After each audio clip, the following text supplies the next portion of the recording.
everyone. Today I am beginning the individual color studies for each of my Holbein Professional Watercolor paints. My focus color today is Crimson Lake. I'll be mixing this color with each of the other colors in my palette in known amounts to create a reference chart so I can recreate the colors if I ever need them in a project.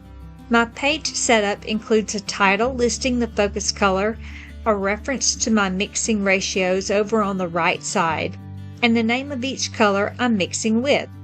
I'll also have a few blank spaces at the end for the addition of colors as I add to or modify my palette. This chart reflects my mixing guide. For each color, I will have 5 squares. The first square is pure focus color, in this case Crimson Lake. The second square is the color obtained from 2 parts focus color plus 1 part of the mixing color. The middle square is the color obtained from mixing the focus color and the mixing color half and half. The fourth square is the color obtained from 1 part focus color plus 2 parts of the mixing color. Finally, the last square is pure mixing color. I'm always surprised by the amazing colors that show up in the color study from unexpected combinations. Not every color is a stunning revelation, but there's always a few that make me go, wow. The purpose of this exercise is to learn how pigments interact with each other and to get a feel for the hues that can be produced. You may also want to create dilution charts with some of your mixed colors. Please see my video on controlling water and color, linked in the description, for instructions for creating dilution charts. Let the mixing begin.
hope this exercise encourages you to begin a color study with your palette. I'll be continuing my color studies in upcoming videos with each of the colors in my palette as my focus color. I hope you'll join me. Thanks for watching. See you soon.